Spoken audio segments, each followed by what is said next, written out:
Welcome, Reds, to the 100% United pod. I'm your host, TC, and I'm joined again by your co-host, Scott. Hello, mate. How you doing?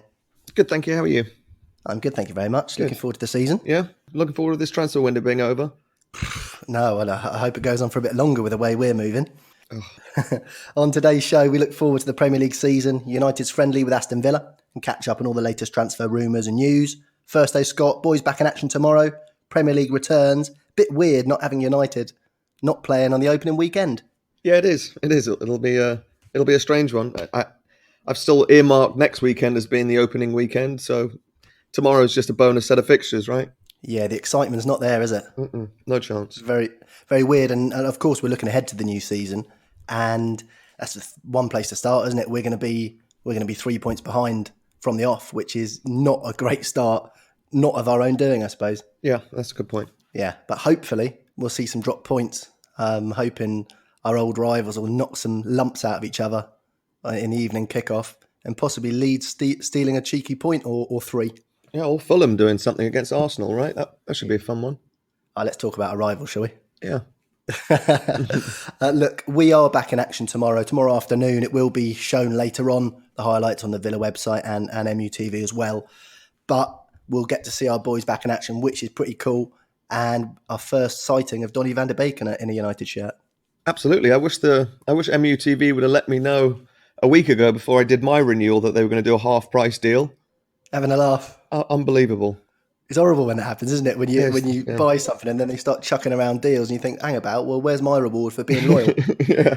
Can we backdate it like you do when the players are doing their contract? It's from when they start to deal, isn't it? Yeah. It's all backdated. So if you start your contract renewals in March, they finish in October, they have to pay you the difference back to March. I mean, the worst thing was it was an auto renewal, right? And they know that they've got this promotion coming up, so they couldn't even let me get in on it. Stung you. But look, it's going to be great to see Donny van der Beek in a United shirt. I suppose that's going to be the big highlight for us. The other news filtering through is Luke Shaw is back and fit and will play some part. Pogba is back in training as well. So it'd be great to have those two because they are integral, of course, to this United team. I don't think we'll see Pogba anytime soon, right? No, I wouldn't have thought. I think possibly off the bench against Palace. Hopefully Van der Beek stars in this match tomorrow and Pogba can come off the bench. Yeah, you'd hope so. Yes, look, the other thing is Mason Greenwood is back at Carrington, but has been told to stay away from the other players and the coaching staff. So he's arriving after training's finished and training on his own, which is going to stunt his start for the season. Look, we're sticking by him. The press have got their knives out, haven't they? And Mason's going to have to be whiter than white this season and really, really, steer clear of any controversy and do his talking on the pitch. Yeah, why are they making him train alone? He's had a test on Wednesday, apparently. Okay. A test for the virus. And when the results are back in, apparently then... Yeah. It's a bit weird, isn't it? Because he obviously broke Iceland's rules. But Iceland, as far as I gather, is not teeming with cases. And look, you've got people meeting up with all kinds of people in the UK. You got half the team went around Europe, didn't we? In the break and abroad. And they're all fine. It seems all a bit of a pantomime. I think they're just trying to make an example of them, right? I'd rather us just stick by him, but I think you're right, yeah. No, but I think England have probably told us that he has to train alone. Possibly. Because of restrictions. Yeah. Until at least the test comes out, which is crazy to me because over here you can get a test done in 20 minutes. Well, exactly. That's what I was thinking. I was thinking, hang about. I don't know what's taken 2 days. Surely he had a test the day he got back if it was going to be an issue and would have him pass. But yeah, you're right. I think Southgate needs a scapegoat at the moment, doesn't he? With the dross he served up. Because when did he actually come back from Iceland? I think it was Monday at the latest, wasn't it? Monday? Yeah. So, I mean, it's crazy that he hasn't got his results by now, right? Yeah, very, very weird stuff. But look, we hope to see him back because he has become an integral part of that team.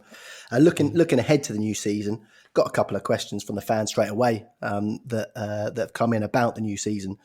So we'll tie them in. Joe has said, what's the best lineup formation for the majority of the 2021 Premier League games? What would you say, Scott? What's your 1 to 11? The 1 to 11, I'd play a 4-3-3. Yeah. I'd go Dave in goal, Wan-Bissaka right back, probably Luke Shaw left back, Lindelof, Maguire centre backs. Are we pretty unanimous on that back five? 100%, yeah. Yeah. Middle three, it depends who we play against, right? The bigger teams, we're going to play Matic as a holding midfielder. He can come back in and shore up the defence. Yeah. But I hope in the smaller, against the bottom half teams, we'll say that the mid three could be Pogba, Van der Beek, and Bruno. Yes, exactly. When we chat to Arco from Ajax, he said that that's certainly a goer in the lesser fixtures, if you like, in inverted commas, that we certainly play those three. But I agree with you.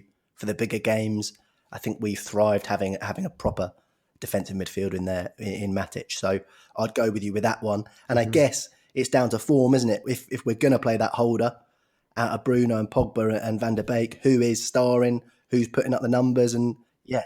And who's fit? Yeah, well, exactly. And this is one thing we've lacked, isn't it? We've lacked those options. We've lacked that surprise element for the opposition. I think Ollie does very well when we get on a run and he likes to bash out his first 11, kind of get worked out after a little while. And this will be a massive asset in that midfield, being able to, sometimes have Bruno and Van der Beek pouring forward and sometimes having Pogba and Matic there. So, yeah, a little bit of guesswork for the other teams as well in there.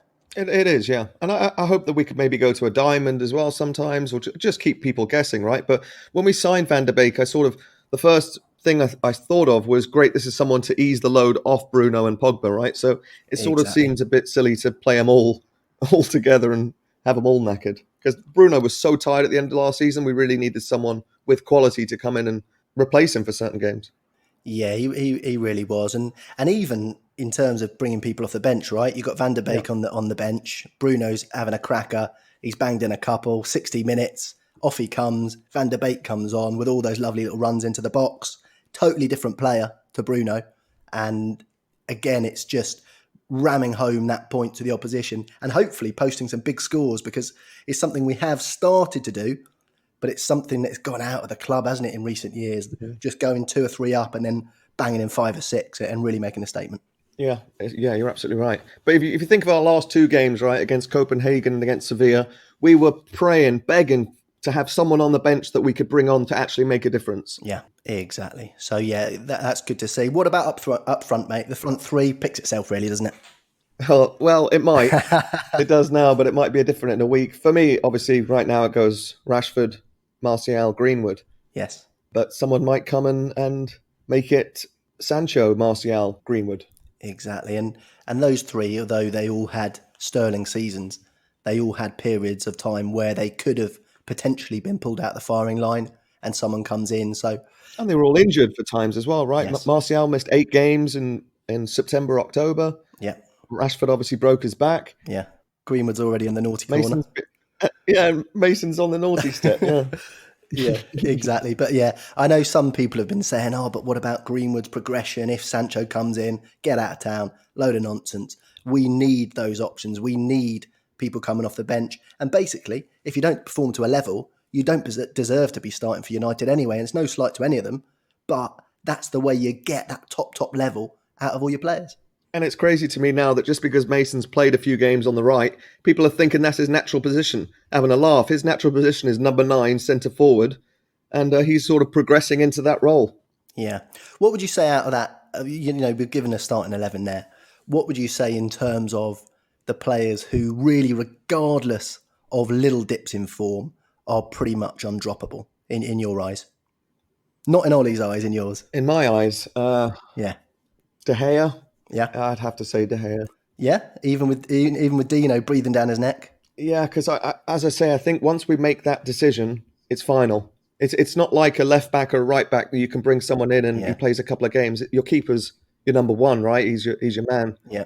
So I'm dreading the time that De Gea's form gets so bad that he has to be dropped. Yeah. What I will point back to is there was a period in David De Gea's United career when Fergie actually did that to him, wasn't there? When Anders Lindegaard used to come in for a few games, take Dave out the firing line. Of course, Dave was a very, very young, inexperienced Premier League keeper at the time, but it is something that Dave is used to. And as we all remember, Dave rose to the challenge. So I wouldn't be writing off Dave quite yet. And I still haven't forgiven Fergie for playing Lindegaard in that day at the Hawthorns and him chucking a few in. But again, it's a good point. Fergie managed the situation, right? And no one really could question what Fergie had to say. So if Fergie did take him out for a couple of games, which was which is not like any other manager does, right? Yeah. It would have been seen as, oh, this is a great move by Fergie because he was the best. Yes, and Fergie obviously earned that right, didn't he, for us not to question him. Exactly, yeah. And Ollie, that's one of the downsides, I suppose, to having a more inexperienced manager, is that the questions just get asked straight away. Although we did have a little bit of a worse time of it when we had Howard and Roy Carroll exchanging the shirt for a while. That didn't end exactly how we wanted it. That was poor. But it's weird, right? It took me until I was 30 years old to ever question my manager. Yeah. It was strange. Yeah, exactly. That's something we've had to get used to, right? Yeah, it in is. terms of when Fergie was in the hot seat, even his bonkers decisions, you could see a method in the madness because you just trusted him. You trusted him all the way to the bank. Whereas now we've torn through a few managers, and so the question marks pop up where we lost faith. We're just not used to it, are we? Yeah, exactly. Yeah. Look, in terms of Ollie, we had another question coming actually from at United News and Views 99. Good page actually, if you want to check it out. He said, "Do you think Ollie needs a more experienced coach alongside him?" More experienced than Mike Phelan? Well, yeah. So that's the first thing that popped into my mind. Of course, Mike Phelan's there, but we got, of course, McKenna and Carrick, who are both very inexperienced at that level, right? They're no experience at that level before coming in. Do you think that coaching team? Look, Ollie is, of course, not one of the more experienced managers. Phelan goes back years with United through Fergie, through playing for United as well. But in terms of that coaching setup, do you think we need another more experienced coach in there, or do you think we'll be all right? I mean, it would always help, right? It could never hurt. Depends who obviously we got in there. If we got Eric Cantona or Roy Keane in there, I'd obviously love it. But if we, it depends. If we brought back Gary Neville, I might second guess it. Yes, it's just a blend, isn't it? I mean, going back to Fergie, it's something he always did, wasn't it? Refresh that coaching staff, and he wasn't scared to say, right, let's move on and get a Quiros in after Steve McLaren. I know he became the butt. Yeah, but go on. Yeah, but saying that, most of Fergie's assistants went on to be head coaches. There's no chance that Michael Carrick's going to be a next head coach somewhere, is there?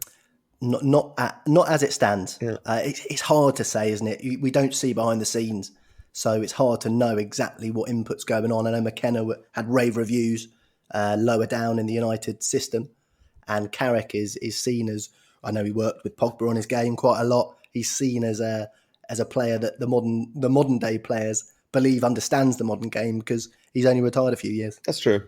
One person I would love to see us bring back is René Meulenstein. Yes, but I don't think that's ever going to happen. He was great, honestly. I remember when we were celebrating titles and stuff. You're looking down and you see him dance around with the players, and you think, "Blimey, now that's great to see." I loved that. Of course, we had it with Alvarez, the keeper coach, as well. It's great to see a coach with that passion and just embracing United and just blooming loving it. And he also seemed on the ball, right? He seemed to be one that moved with the times. And he was one that I just could never... it was Moyes that got rid of him, right? I think it was, yeah. I think Moyes cleared out a lot of good heads, didn't he? Yeah, silly. Yeah, I remember... I wouldn't bring back Steve Round, that's for sure. I think he's at Arsenal, isn't he? Who cares? Yes. Yeah, and I think... Meulenstein worked with Van Persie, didn't he? He worked on his right foot, and I think, did he score? Was it at Blackburn when he cut in and fired one with his right foot? And he said, "I've been working with him on that all week in training." Yeah, it was definitely one of the Northwest. Yeah, maybe Wigan. That was Wigan. Yeah, it was something like that. Yeah, that was it. But look, in terms of Ollie, I noticed that from inside the club, United and Ollie have said, "Look, we've all seen this Spurs documentary going around, and they've said." Absolutely no access to the changing room whatsoever. It's sacrosanct. And it's going to stay that way. And I was thinking, spot on, Ollie. It's an absolute circus, isn't it? Allowing cameras in for individual talks, personal interactions. It's a disaster waiting to happen. It's possibly the most hypocritical thing I've ever heard of, right? Here's Mourinho, one who hated the cameras behind the scenes, hated all the interference by the media. And the first time he comes to town, since he's not been our manager, he comes with the Amazon film crew. Get rid of him. Yeah, well, it did start with Pochettino, didn't it? It started when Pochettino was boss. But if Mourinho could have come in and said, "Nah, you're not coming in," absolutely no way. I think it's awful. And you got footage of Son after he got sent off inside the changing room. after he's been sent off and you've got a camera in your face. Come off it. It's Yeah. honestly, when I heard that from United, I've heard we're not going to entertain a documentary of that type, and I think it's the way to go. It's just it's sort of diluting the club, and to be honest with you, we'd all love to be a fly on the wall once in a while, but the whole point is it's meant to be a mystery, right? And once you start giving away little bits and bobs, if I was a rival manager, I'd be having a look.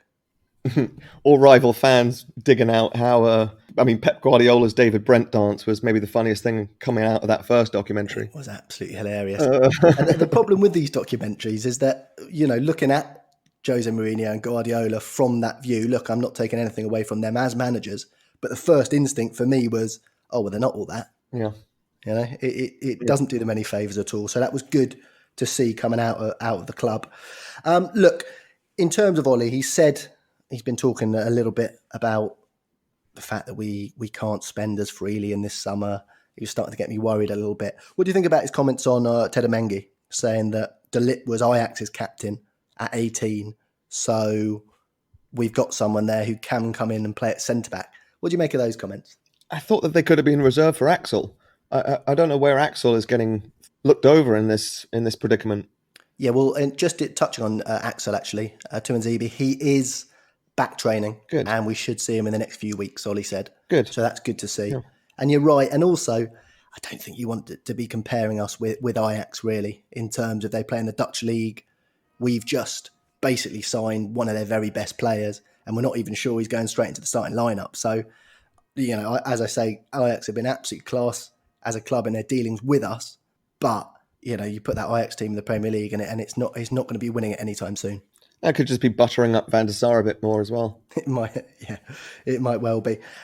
Look, in terms of the transfer market, there has been a little bit of a leak coming from one of Ollie's Scandinavian allies saying Ollie is frustrated, but he is confident we are going to get things done. And we are still confident that Sancho will possibly be available for the Palace game. I mean, that's a big old push, isn't it?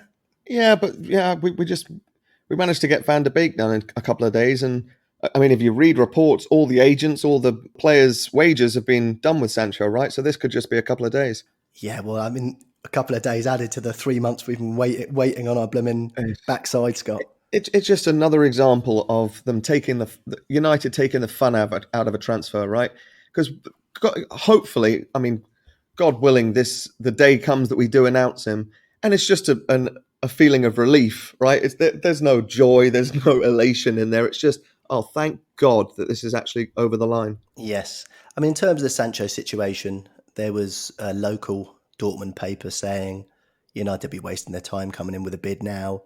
Sancho's happy to stay, blah, blah, blah. It seems from the noises from Germany that they're lining up a case of Sancho says, look, we put in an offer. Sancho says, I want to leave. They make him the bad guy and we get him in. It seems to be going that way because it is very quiet. And we've had the whispers supposedly from the club this week that there is no problem with the player. He's begging us to come. And if it was a dead duck, we would have briefed it by now, surely. Or we would have come out and said we have no interest in this player. Exactly. Right, like we usually do. Exactly. Yeah. So there is, I hope there's still life in it, but they are making me nervous now.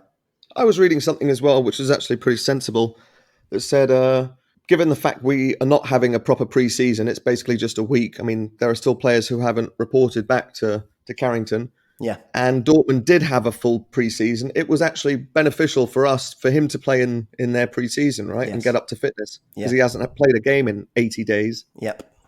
Yeah, that is a good point in terms of, I'm not sure we would have done that on purpose, but it is a good benefit of leaving it late, I suppose. Ollie said, look, I know we don't normally like our players going away on internationals, but actually it's been quite good for them to have a couple of games to get up to speed. Look, say Van der Beek, for instance, now you'd expect him to be available for Palace and fully raring to go because he's been training pre-season and he started and come off the bench for the Netherlands as well. So I think, for once, the internationals might be a little bit of a blessing in disguise. Yeah, you might be right. I'll predict that Van der Beek starts against Palace. Against Palace, yeah? Yeah, should do. You see Palace's new signing, my nemesis following me around. Yeah, you'll be calling his name next week. Batshuayi. Yeah, Batshuayi. And another thing to say with starting a week later is we do have an extra week pre-season effectively, don't we? So we have an extra week with everyone together. Mm-hmm. And if we can push this Sancho deal through, then it would be fantastic. But it's been quite quiet otherwise, hasn't it, Scott? Is there a surprise gonna pop out again? Van der Beek came through pretty quickly, didn't it? Do you think the look? I'm clutching at straws. I'm trying to look on the positive. I always start the season raring to go. And is this silence because something's going on and no one's got wind of it? Yeah. You definitely might be right. I was sure that the Reguilon last week was nailed on, right? And then he got injured playing for Spain, and that seems to have gone quiet. And now the first post we get is that Luke Shaw's raring for action. So I worried that one might be a dead duck. Yeah, look, and the Bale rumours continue to pop up as well, don't they? Yeah, they do. Blooming hell, every summer. They do. I've got a question for you, Scott. I tell you what. Say Sancho was a no-goer, right? So, say fell through, he got injured, whatever, and we could get Bale half his wages on loan for a season or a cut price. Would you prefer him to no one out there on the right? Yeah, I would. You would, yeah? Yeah, I would. You take him? Yeah, I would. Yeah. Yeah. I Look, would. if he was to move, you'd think he would have the bit between his teeth because he can stay at Madrid and pick up that wage, and he can play his golf and do his thing, or he can go and play some football. So if he did move, you'd think he wants to play a bit of football. And Scott McTominay's pretty tasty at golf. He'd have a partner there. And I think he could still offer something, right? You see, now that he's sort of so available and he could come for free and blah, blah, blah, blah, if he went somewhere else and tore it up, I'd be kicking myself, right? Yeah. I do have to laugh when Scott McTominay goes out with some of the other United lads and he's in his full golf, his FKW, his full golf gear, and some of the other United lads, their golf clobber is blooming hell put together. I mean, dear me. Nike Air Maxes on the blooming golf course. Unbelievable stuff. No sleeves and shorts. What are they doing? Yeah, so look, I think there might be a little surprise in there. I think we might sign someone who hasn't really been on the radar at all because we're not getting much through. And maybe United are doing a good job of keeping things quiet. I know the Sancho thing is quieting down quite a lot. Normally, you'd get a whole host of rumours coming out at this stage of the transfer market, especially with the season on the doorstep. You definitely would. You'd have agents shopping their players around, and or you'd have United coming out saying we're not interested in X, Y, and Z. Yeah, I blooming hope so because look, we've had Everton, Newcastle, Leeds all spending, and we're in a far better financial situation than them. And we've obviously only dipped in really for Van der Beek. Yeah, we need to show some show some muscle here because this is a chance. This is a chance to close that gap on the top two, and I'd be so disappointed if we miss out on it. Are you losing confidence in the deal? No, I'm not losing confidence. It's just the season starts tomorrow, mate, and I thought we would have more than one attacking midfielder in by now. We've just got the Van der Beek, haven't we? So I would have expected us to do our business early. But if we get the business done, I won't be complaining. But as long as we're not bleeding points and then we panic like we did in January. Yeah, but I'm reading that we're giving them time to sign a replacement and they're not doing that. So we've got to lose patience with them at some time, right? Yeah.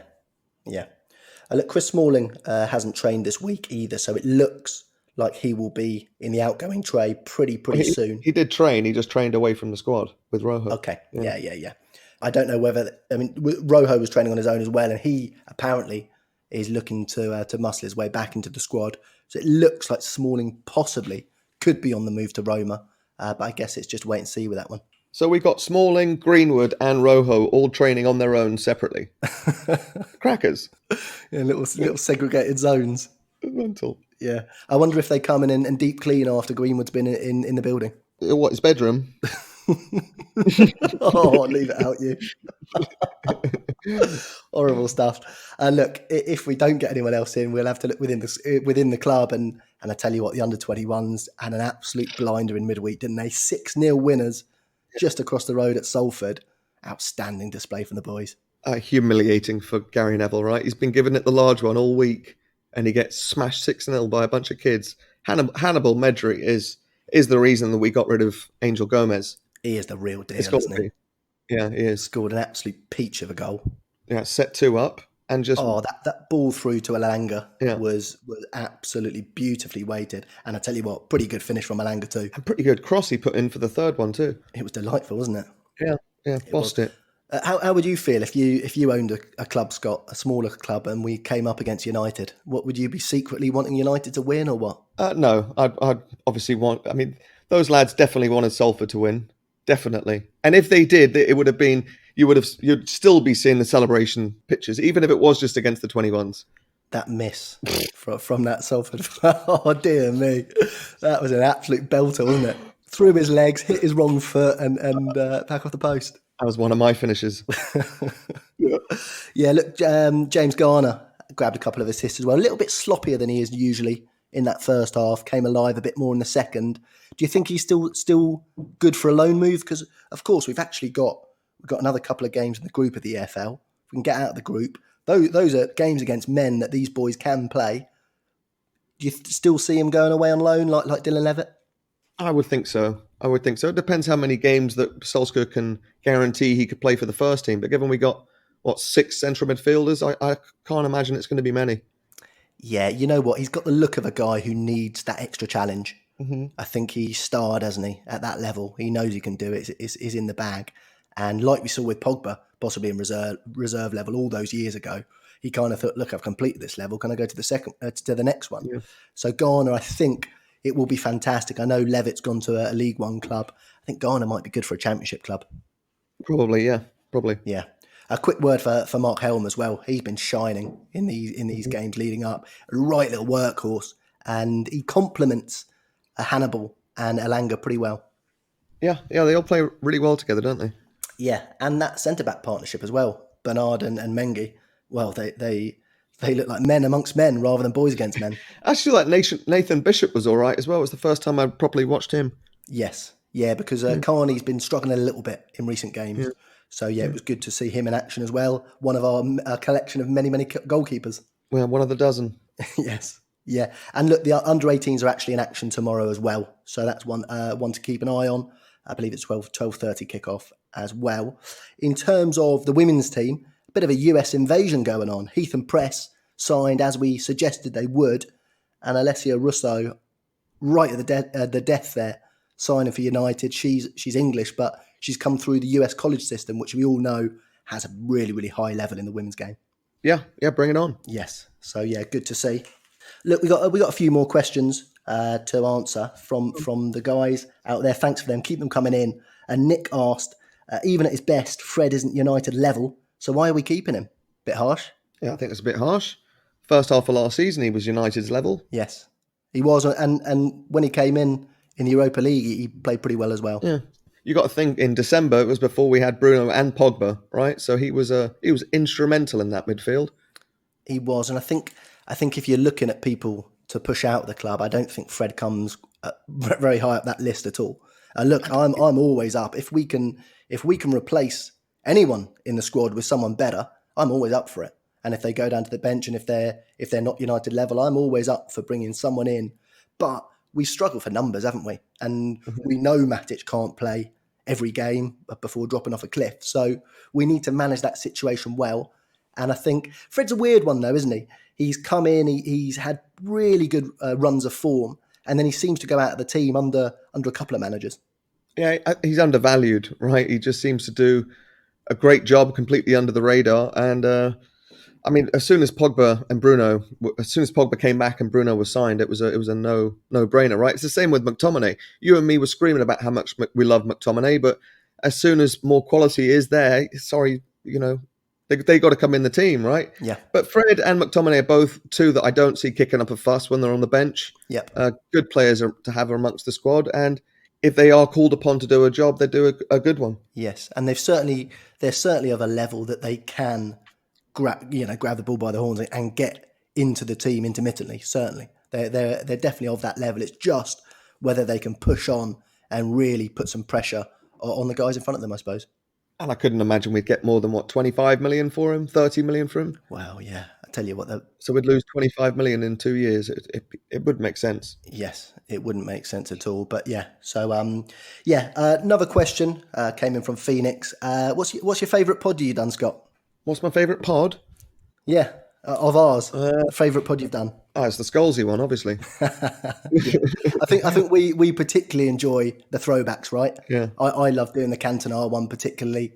The Fergie one was pretty cool as well. The treble one, 11 Days to Heaven, I think it was really cool as well. I love going back to the glory years and reminiscing and it's nice because when you do it, it really sort of brings back all the memories, doesn't it? We look through the old goals, we look through the highlights of the season, and yeah, it sort of reminds us of better times, if you like. I mean, we've been wanting to talk about that stuff for 20 years, right? And now we actually have a medium to talk about it. I think the second or third one we did as well, the one night in Paris, obviously was a good one too, but then it all went downhill. Yeah, my voice was a bit gone that night, wasn't it?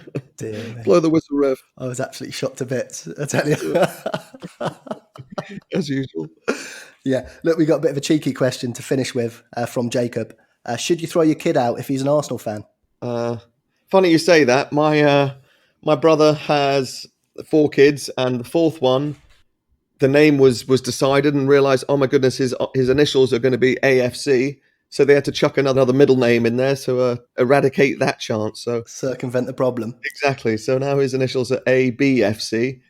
But yeah, I would, yeah. Yeah. Not if he's too young though, Jacob. Don't be dropping off on the side of the road or anything like that. No, but if you have a kid that turns out to be an Arsenal fan, that's your fault. You know what, Scott? I agree on one hand, and the other thing I think in terms of supporting football, it's great if all your family support the same team. I know we all like to have jives with our brothers and our parents and whatever else, but it's so much more fun when everyone supports the same team. First of all, you can go to the games together. Second of all, when it's on TV, it's like you crack the beers open, you have do whatever you do, and all watch it together. And it makes it so much more enjoyable than having, say for instance, imagine if your brother supported Liverpool or something like that, and every time United lose, you're getting texts from your brother, or if you're in the same house, him just blooming jibing you all the time. It's not a particularly nice way to live, is it? No, football is who you support in England isn't really a choice, right? It's who you're born into. I never had a choice who I supported. Yeah. I think the modern day sort of thing is that kids choose their team a little bit more. They choose it on players they particularly like or whatever else. But yeah, it certainly was the tradition back in the day that gets handed down to you. I know certainly some of the best days I've had is going to Old Trafford with my family, or all sitting around the TV on Boxing Day or whatever it might be. Everyone praying we don't lose so I don't ruin the dinner. I know you certainly with your old man. Yeah. Some of the best times are cheering on United together. So I'd always say encourage your kid. My little brother did ask me a while back. He's a lot younger than me. He said, what if I supported someone else? I was like, well, I just won't talk to you again. He goes, all right, I support United then. and that was that. You're right. I couldn't imagine having a child who supported a different team. It just wouldn't happen. And also, look, it's Arsenal, Jacob. You haven't got your work cut out there. Yeah. I'm sure you can swindle him into, just push him in the right direction. A few bribes here and there. I don't know how young he is, but a few chocolate bars and whatnot. Yeah, just make him watch one of those Arsenal fan channels and see what he'll become in 20 years, and he'll run away from that pretty quick. Yes, yeah, but I definitely think it's so much better when everyone's on the same team in a household. At least it's not City or Liverpool though, or Leeds. It would break my heart, mate. Yeah. I tell you what, absolutely break my heart. Thanks for joining us again, everyone. Make sure you're subscribed to the 100% United Pod, Spotify, Apple Podcasts, Google Podcasts, or wherever you get your pods. Follow our Twitter at United100Pod, or our Instagram, United100Podcast 2. You can DM the questions in if we haven't got a story up or whatever, if you want to ask them. Email address, united100podcast@gmail.com. We'll be back on Monday. Until then, thanks for joining me again, Scott. Thank you, TC. Take care. Cheerio, Reds. Ta-ra.